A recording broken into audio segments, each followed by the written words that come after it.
कौमी हुकूमत क़याम के हवाले से जो बातें जो हैं अब ज़्यादा ज़ोर पकड़ना शुरू हो गई हैं। इंतखाबी नताइज के बाद जो मैंडेट मिला है मुख्तलिफ सियासी जमातों को, उसका एक ही हल है, एक कौमी हुकूमत तश्कील दे दी जाए। कि जितनी भी जमातें इस वक्त पार्लियामान के अंदर मुंतखब होकर के आई हैं,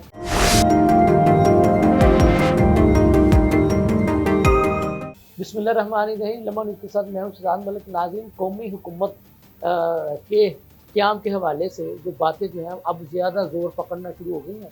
हम तो आपको पहले दिन से ये कह रहे हैं कि इंतखाबी नताइज के बाद जो मैंडेट मिला है मुख्तलिफ सियासी जमातों को, उसका एक ही हल है कि एक कौमी हुकूमत तश्कील दे दी जाए। कौमी हुकूमत से मुराद वो होता है कि जितनी भी जमातें इस वक्त पार्लियामान के अंदर मुंतखब होकर के आई हैं, उनकी तादाद के हवाले से उनको कैबिनेट जो होती है उसमें उसका हिस्सा जो है वो बना दिया जाए, ताकि मिलजुल कर हुकूमत साजी अमल में आ सके। तो आज सीनियर सियासतदान सेनेटर मुशाहिद हुसैन सैयद साहब ने भी यही तजवीज़ दी है कि हमें सब जमातों को साथ लेकर चलना चाहिए। उन्होंने तो यहाँ तक कह दिया है कि साबिक़ चेयरमैन PTI, साबिक़ वज़ीर-ए-आज़म इमरान खान साहब से भी बात करनी चाहिए और उनको भी इस जो है कौमी हुकूमत का, मतलब कि उनकी जो जमात है उसको भी कौमी हुकूमत का हिस्सा बनाना चाहिए। मकसद उनका यही है कि इस वक्त मुल्क जिस सियासी अदम इस्तेहकाम का शिकार हो चुका है, तो मिलजुल कर उसको सियासी अदम इस्तेहकाम की सूरत हाल से निकाला गया। नाज़रीन, हम यहाँ पर आपको ये भी बताते चले कि मुल्क की सियासी अदम इस्तेहकाम होने की वजह से जो हमारी जो मुआशी सूरत हाल है उसके इस पर बड़े बुरे असरात जो है वो मुरतब हो रहे हैं। कुछ ताजर रहनुमाओं ने जो बड़े जो काम करने वाले हैं, सनतकार, उन्होंने तो कहना शुरू कर दिया है कि सियासी हिजानी कैफियत की वजह से कारोबार जो है वो इस वक्त शदीद मंदी का शिकार हो चुके हैं। एक ताजर का तो ये कहना था कि इस वक्त इन दिनों में ये एक कारोबार की सूरत हाल चल रही है कि जैसे मई जून की सख्त गर्मियाँ चल रही हों तो लोग घरों में नहीं बैठ जाते हैं गर्मी की शिद्दत की वजह से, तो जब अच्छा मौसम होगा तो बाहर निकलेंगे। तो इस किस्म की कैफियत जो है वो पैदा हो चुकी है। तो ये किसी भी तरह के मुल्की मुफाद में नहीं है। इसलिए हम ये कह रहे हैं कि इलेक्शन हो चुके हैं, नताइज आ चुके हैं, लिहाजा अब सब जो है वो एक दूसरे के साथ कंधे के साथ कंधा मिलाकर चलें, कौमी हुकूमत की तरफ बढ़ें, ताकि कौमी हुकूमत में सब जमातें होंगी तो इनको एक दूसरे के पर ब्लेम करने का भी मौका नहीं मिलेगा और हर एक दूसरे का तजर्बा से फ़ायदा उठाने का मौका भी मिलेगा। और तो शायद किसी वजह से मुल्क जो है वो माशी अदम इस्तेकाम से भी बाहर निकला और माशी हालत हमारी बेहतर हो जाए। तो मुल्क की माशी सूरत हाल बेहतर तभी हो सकती है कि जब हम सियासी तौर पर मजबूत होंगे। एक मजबूत सियासी मुल्क ही एक मजबूत माशी मुल्क की बुनियाद बन सकता है। इसलिए हमारी तमाम जो है वो जीतने वाली सियासी जमातों से गुजारिश है कि आप मुल्की मफाद की फैसल करते होकर बैठें, जल्द से जल्द हुकूमत साजी का मरहला मुकम्मल करें, ताकि जो है वो हुकूमत जो है वो अपने वजूद में आ सके। और उसके बाद आप लोगों ने जो इंतखाबात के वक्त जो बड़े बड़े इंतखाबी नारे, दावे, वादे किए थे, उनको अमली जामा पहनाया जा सके, ताकि आप अकाउंटेबल हो सके और आवाम आपसे पूछ सके।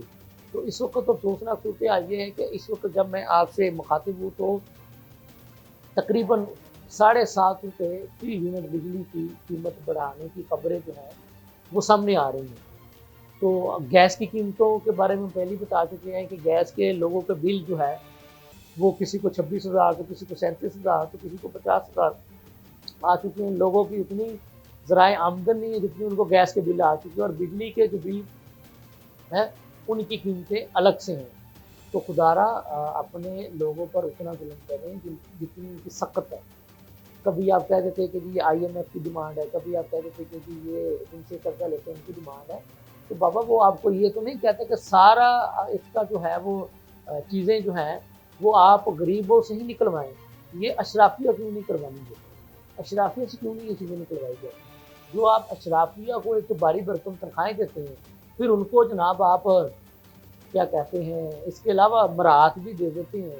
तो वो तो इसकी मुझे समझ नहीं आती इन अशराफिया की भी और इन सो कॉल्ड अमीरों की भी, कि वैसे तो ये गरीबों को अपने पास नहीं लगने देते, बैठने नहीं देते, لیکن ان کا جو حق جو انہیں ملنا ہوتا ہے وہ یہ خود ڈکار جاتے ہیں، اس پہ ان کو شرم آتی ہے، اور نہ ہی یہ کہتے ہیں کہ جی ہمیں تو ضرورت نہیں ہے، یہ تو غریبوں کو دی جائیں۔ یہ افسوس سے کہنا پڑے گا، ہمارا نظام اس وقت وہ نظام بن چکا ہے کہ غریبوں سے ٹیکس وصول کر کے امیروں کو سہولیات دی جاتی ہیں، جبکہ ہم ویسٹرن کنٹریز جن کی مثالیں دیتے ہیں ہمارے حکمران اور یہ اشرافیہ، وہاں کیا ہوتا ہے، وہاں تو اشرافیہ جو ہے وہ سیکریفائس کرتے ہیں، اور جو امیر طبقہ جو ہوتا ہے وہ ٹیکسز دیتا ہے تاکہ جو کم آمدنی والے لوگ ہیں ان کو فیسیلیٹیٹ کیا جا سکے۔ لیکن ہمارے ہاں کی تو ہر بات ہی نرالی ہے، ہر کام ہی الگ ہے، اور پھر ہم جناب جب انتخابات آتے تو ہم دم بھرتے ہیں عوام کا، تو جس وقت عوام کو ڈلیور کرنے کا وقت ہوتا ہے اس وقت یہ عوام کو آنکھیں دکھانا شروع کر دیتے ہیں۔ اب بڑی افسوسناک صورتحال ہے، ہمارے یہ اشرافیہ اور یہ کب سیکھیں گے؟ یہ ہمارے جو سیاستدان اور جو حکمرانی کرنے والے حاکم جو ہیں وہ کم سیکھیں گے؟ خدارہ اتنا ظلم کریں، اتنا بوجھ ڈالیں عوام پر جتنی ان کی سخت ہے، جتنی ان کی برداشت ہے۔ آپ تو اپنے ادھر محلات میں بیٹھے ہوتے ہیں، آپ کو نہیں پتا کہ 2 وقت کی روٹی جو ہے وہ اس وقت غریبوں کے لیے کتنی مشکل ہو چکی ہے۔ ان کے آپ نے سوئی گیس کے بل اتنے زیادہ بھیج دیے، سوئی گیس آپ ان کو مہیا نہیں کرتے، بل آپ لے جاتے ہیں۔ دوسری جانب جناب آپ کیسے جیب و غریب سے ٹیکس لگاتے ہیں؟ جب بندہ بجلی کا نیا میٹر کنیکشن لیتا ہے تو سارے پیسے جب بندہ اس میں ادا کر دیتا ہے تو پھر یہ ہر مہینے یہ کرایہ میٹر کیا کسی طرح کا ٹیکس کرنا ہے؟ کیا آپ کر رہے ہیں؟ کیا آپ چاہتے کیا ہیں؟ آپ خود جو ہے وہ عوام کے اندر اپنی نفرت کے بیج بو رہے ہیں، تو خدا رہا ان سے بچیں۔ یہ نہ ہو کہ ابھی تو وہ اپنی آپ کو نقصان پہنچا رہے ہیں، کل کو پھر وہ آپ کے پاس آنا شروع ہو جائیں، ابھی سے کچھ سیکھ لیں۔ تو میں امید کرتا ہوں کہ آپ لوگ اپنی غلطیوں سے سیکھتے ہوئے عوام کو ریلیف دینے کی طرف جائیں گے، وگرنہ پھر عوام جو ہے وہ اپنے حق لینا جانتے ہیں اور بچے اس وقت سے جب وہ حق لینے کے لیے آپ کے دروازے پر آئیں گے۔ اس کے ساتھ ہی مجھے اجازت دیجیے، اللہ حافظ۔